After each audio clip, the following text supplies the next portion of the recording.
There is a warm, amber glow that remains long after the fire of the struggle has gone out. We tell the stories of hope and warmth that survive even the coldest winters of life. Hit subscribe today and keep the glow of great storytelling alive in your heart. I didn't cry. I didn't call. I just smiled at my phone screen and said, "Okay, do whatever you want." And I meant it because my plan was already running. Let me back up. My name is Maya. I'm 31 years old. I'm an interior designer with 12 years of experience. 6 of them spent building a client list from nothing, and 4 of them spent slowly, carefully, obsessively restoring a 1920s commercial space in the Arts District into the most beautiful design studio you've ever seen. Exposed brick. Original hardwood floors I refinished by hand. A skylight I paid a specialist, $3,000 to restore, because I refused to replace it with something fake. I called it Groundwork Studio. It was mine. Every nail, every invoice, every late night with a sander and a podcast mine. My brother's name is Derek. He is 35, charming in the way that empty rooms are charming, a lot of space, nothing holding it up. He has started 4 businesses in the last 8 years. A food truck, a streetwear brand, a luxury concierge service that lasted 11 months, and most recently, a co-working space concept he called The Frame, which existed primarily as a logo on a business card and a pitch deck he showed at dinner parties. His wife, Cassandra, is the true architect of the family dynamic. She is the kind of woman who smiles at you while she's already decided you don't matter. She calls it being direct. Everyone else calls it something else. My parents, my mother especially, have always treated Derek like a project they need to protect, and me like a resource they can draw from. It wasn't always dramatic. It was 100 small things over 20 years. The college fund that went further toward his tuition than mine. The loan I gave them in 2019 that became a gift when I stopped asking about it. The way my mother introduced us at family events. This is Derek. He's an entrepreneur. And then, this is Maya. She does decorating. I stopped correcting her 3 years ago. I just kept building. Groundwork Studio opened in a soft launch in January. By March, I had 6 active commercial clients, 2 residential projects, and a feature in a regional design publication. My assistant, a 24-year-old named Priya who had more talent in her left hand than most people develop in a decade, helped me run the place like a machine. We were small. We were precise. We were growing. I had not told my family the address. That was intentional. Not because I was ashamed, because I knew. I had watched Derek absorb resources my entire life, the way a drain absorbs water passively, constantly, without malice but without stopping. I didn't want groundwork near that. I told my mother we were in the district. That was enough to satisfy her for 8 months. Then Derek lost the lease on his co-working space prototype, a WeWork-style unit he'd been subletting, and suddenly, The Frame needed a new home. And at a Sunday dinner in April, while I was passing the breadbasket, my mother said, casually, as if she were commenting on the weather, "Maya, you have all that space at your studio, right? Derek could use a corner, just temporarily." I said I would think about it. That was my first mistake, not saying no immediately, because in my family, "I'll think about it" is heard as yes, please keep pushing. 2 days later, Derek texted me the dimensions he needed. He had not asked if I agreed. He had already moved to square footage. I texted back, "That's not going to work. I have clients in the space every day." He called me that night. He did not raise his voice. Derek never raises his voice. "That's Cassandra's job," he just explained, patiently, like I was missing something obvious, that he wasn't asking for much. Just the back section, just until The Frame found its own location. He used the phrase, "we're family" 4 times in 6 minutes. I said I would think about it. Again. Mistake number 2. The following Sunday, Cassandra came to dinner with a tape measure in her purse. I am not joking. While I was helping my mother clear the table, Cassandra asked Derek, loudly enough for the room to hear, whether the back section at Maya's place would fit the standing desks, or if they needed to reconfigure the layout. When I walked back in, my mother was nodding. My father was looking at his phone. No one had asked me anything. I put down the plates. I said, "Clearly, I haven't agreed to this." Cassandra smiled. "Derek said you were on board." Derek was wrong. The temperature in the room changed. My mother gave me the look, the one that means, "Why are you making this difficult?" and said that it was just temporary, that family helps family, that I had more than enough room. I said, "It's a working studio. I have NDAs with my clients. I can't have people in and out of that space." Derek said, "We'd be quiet." I said goodnight and drove home. I spent the next week doing 3 things. First, I called my attorney, a woman named Sylvia, who I have paid for good advice since 2020, and asked her to review my lease and confirm exactly what my rights were regarding subletting, shared access, and unauthorized entry. She confirmed what I already knew. The lease was in my name, the LLC was registered to my name and address, and no one had any legal right to that space without my written consent. Second, I installed 2 additional security cameras, one covering the front entrance, one covering the back, and upgraded my lock system to a keypad with an access log. Third, I did not respond to the 11 texts my mother sent me that week. I want to explain something here, because I know what some people think when they hear a story like this. Just call the police if they try anything. Problem solved. And yes, technically, that's true. But here's what those people don't understand about a family like mine. If I called the police on Derek, I would become the villain of every conversation for the next decade. My mother would cry. My aunts would call. Christmas would become a tribunal. The story would not be Derek tried to take Maya's studio. The story would be Maya called the police on her own brother over a workspace disagreement. I didn't want to survive the situation. I wanted to end it. Permanently. In a way that couldn't be rewritten. So I waited. In early May, Derek called me with a new energy in his voice, the kind he gets when he's convinced himself something is a done deal. He told me he'd been talking to my landlord. I went very still. He said he'd explained the situation, that his sister had a studio she wasn't fully using, and that he was interested in a co-tenant arrangement. My landlord, a man named Gerald, who owns 3 commercial properties in the district and has the interpersonal warmth of a parking meter, had apparently told Derek that he'd be open to the conversation if I was. I asked Derek, "What exactly did you tell Gerald?" Derek said, "Just that you'd be willing to share the lease, to help me out." I never said that. "Maya, come on. I have to go." I hung up. I called Sylvia. I then called Gerald. Gerald confirmed that Derek had contacted him, that he had not committed to anything, but that he had given Derek the general terms under which a co-tenant amendment could be added to my lease. Gerald was not hostile. He was just a landlord. To him, it was a transaction.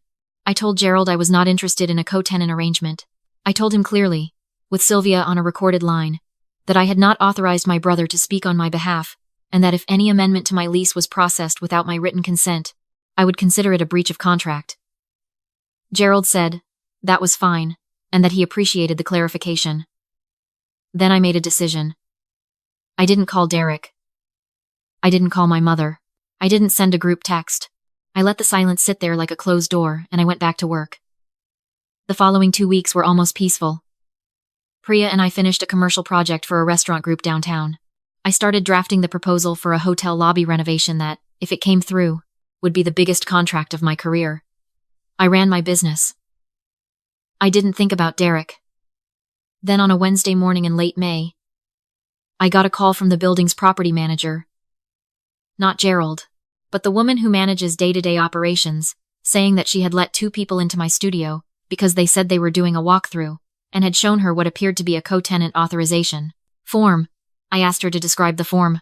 It had my name on it. My signature. It was not my signature. I sat at my desk for approximately 45 seconds. Then I called Sylvia. Then I called Gerald. Then I pulled up my security camera app and watched Derek and Cassandra walk through my studio on my phone screen from 15 miles away. I watched Cassandra open my storage cabinet.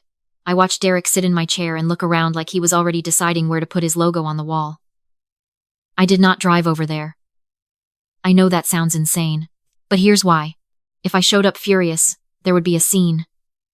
Derek and Cassandra would leave, claim it was a misunderstanding, and I would have nothing except a bad afternoon and a family dinner's worth of tension.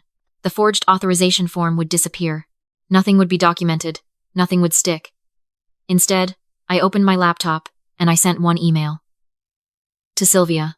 Subject line: unauthorized entry and document forgery, please advise and begin documentation. Then I texted the property manager. Please do not allow those individuals back into the unit. I am sending you a formal written notice within the hour. Do not engage with them further. Then, I sat back, and I watched my cameras. They were in my studio for 40 minutes. Cassandra took measurements. Derek photographed the skylight. On his way out, Derek tested the keypad, which no longer accepted his guest code, because I had changed it 3 weeks earlier, and I watched him make a face at Cassandra that I have been replaying ever since. Then they left. The next morning, I received a text from my mother. It said, "Derek says the studio tour went well. He thinks you're coming around. I'm so glad." I didn't respond. Over the next 10 days, here's what I did. Sylvia sent a formal letter to Derek and Cassandra documenting the unauthorized entry, the forged authorization form which Gerald's office confirmed they had not issued and had not seen before, and notifying them that any further contact with my landlord, my property manager, or my studio space without written consent would result in legal action. The letter was sent certified mail. I also submitted the security footage to local police as documentation of the unauthorized entry, not to press charges immediately, just to have it on record. Derek called me the day the letter arrived. He was not using his patient voice anymore. He said I was overreacting. He said it was a miscommunication. He said Cassandra thought they had authorization from Gerald, which was, as established, not true. He said the form had been prepared in advance in case I agreed. Which is the most creative definition of forgery I've ever heard. He said my mother was devastated. He said I was destroying the family over square footage. I let him finish. I said, Derek, I have cameras. I have a certified letter on record. I have the forged document, and I have a police report. The next time anyone from your household enters my studio without written permission from me, I will pursue every available legal remedy. That's not a negotiation. That's a statement of fact. He hung up. My mother did not speak to me for 3 weeks. That part actually hurt not because I needed her approval, but because I had hoped, somewhere I didn't look at very often, that she might surprise me. She didn't. She called my aunt and told her I had gone after Derek with lawyers over nothing. My aunt called me. I explained what happened. My aunt said, well, you know how Derek is. As if that were an answer. I went back to work. The hotel lobby contract came through in June. It was the largest project I had taken on. I hired a second part-time designer to help Priya, and I spent most of July with my head so far into material samples and lighting schematics that I barely thought about my family at all. Then in August, I heard through my cousin, who is the family's neutral information channel, the Switzerland of our relatives, that Derek and Cassandra had signed a lease on a commercial space of their own, a ground floor unit about 2 miles from my studio. My cousin said they seemed excited. He said Cassandra had already started posting about it on social media. I felt, genuinely, a moment of relief. Maybe this was over. Maybe they had found their own thing and would move on, and in 6 months we would have an awkward Christmas, and my mother would never fully forgive me, and life would continue. I should have known that was too clean. In September, Cassandra sent me a message on Instagram. Not a text Instagram, which meant she had thought about the delivery method. It said, hey, I know things have been tense. I wanted to let you know we're doing a soft opening for the frame next Friday. It would mean a lot to Derek if you came. Fresh start? I looked at that message for a long time. I showed it to Priya. Priya, who is 24, and grew up watching reality television and therefore understands human nature at a cellular level, said, do not go to that opening. I said, I know, but I also did something else. Because the address Cassandra had included for the soft opening was in a building I recognized. Not personally, but professionally.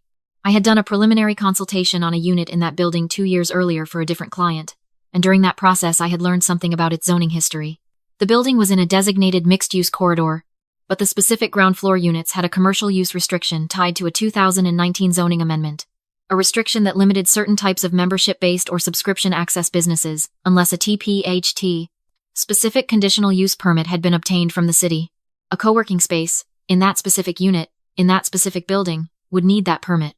I spent one evening on the city's public permit database. The frame did not have it. I want to be precise about what I did next, because I think it matters. I did not call the zoning office. I did not file a complaint. I did not do anything. I had learned something. I held it.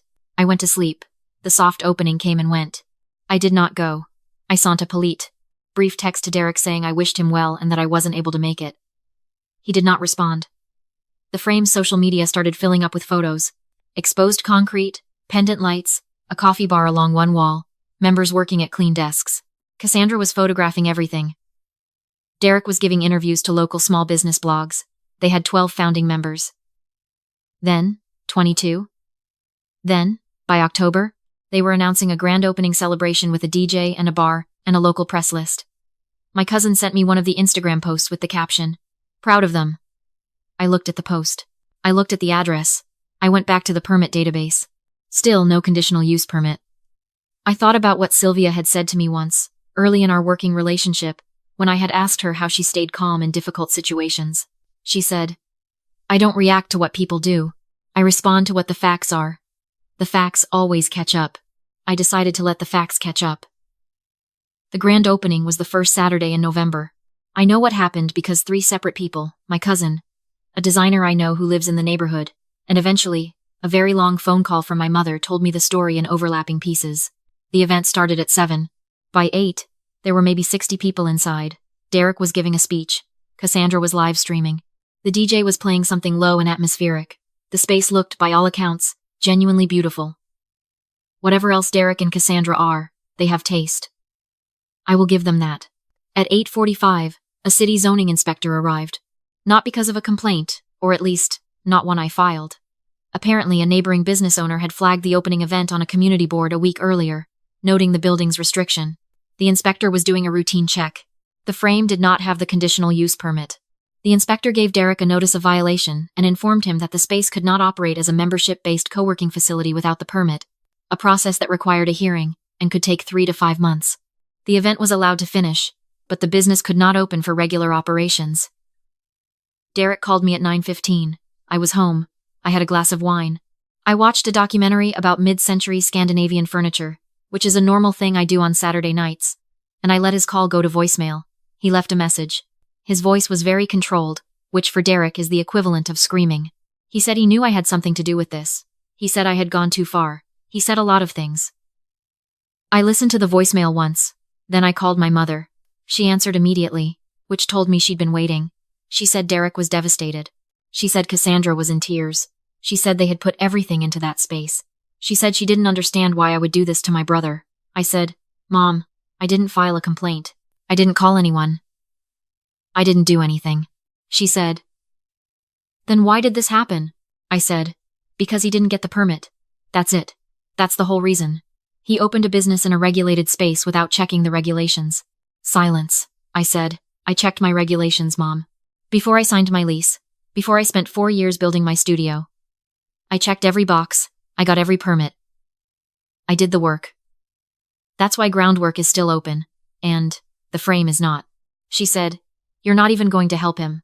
I said, "I'm going to help him the same way I've always helped this family. I'm going to keep my own business running. I'm going to keep paying my own way. And I'm going to stop being the person everyone calls when something goes wrong." She was quiet for a moment. I said, "I love you. Good night, Mom." I hung up. I want to tell you what happened after, because I think it matters. Derek and Cassandra applied for the conditional use permit in December. The process took 4 months. The frame opened properly in March. It is, by my cousin's account, actually doing reasonably well. Derek sent me a text in February that said simply, "I'm sorry for the studio thing. I went too far. No excuses." "No, but you also." Just that. I texted back, "Thank you. I mean it." And I did. Priya was promoted to lead designer in January, with a salary increase and a profit-sharing structure. She cried a little when I told her, which she later said was unprofessional. And I told her it absolutely was and that I didn't care. She is the best person I have hired. The hotel lobby project was completed in February and photographed for a national publication. In the piece, they described Groundwork Studio as one of the most quietly compelling design practices in the region. I printed that page and put it in a frame, a cheap one from a drugstore because I thought that was funnier, and hung it in the back where only Priya and I can see it. My mother and I are in a careful, tentative place. She came to see the studio for the first time in March. She walked through slowly, touching the original brick, looking up at the skylight I'd spent $3,000 to restore. She didn't say much. When she got to the front room, she turned around and looked at me and said, "You built this." Not a question, a statement. Like she was revising something. I said, "Yes." She said, "It's beautiful." I said, "Thank you." We went to get coffee. We didn't talk about Derek or Cassandra or the authorization form or any of it. We talked about her garden and my next project and a show she'd been watching. It was not fixed, but it was a beginning. Here's what I know now, that I didn't fully understand 4 years ago, when I signed my lease and stood in an empty room full of dust and original hardwood and thought, "This is mine." The people who want what you've built are not your enemies. Not always. Sometimes they are just people who never learned to build anything themselves, and so they reach for what's already standing. You can be angry about that, I was, for a long time, or you can just make sure your foundation is stronger than their reach. I didn't fight my brother. I didn't scheme against him. I checked my permits, secured my lease, installed my cameras, kept my records, and let the facts do exactly what Sylvia promised they would do. They caught up. You build something real, you protect it the right way, And you don't let anyone tell you that protecting what you built is the same as tearing someone else down. It isn't. It never was. I'm still at Groundwork. The skylight still does something unreasonable to the afternoon light. Priya just finished her first solo project last week, and the client sent flowers. We're doing just fine.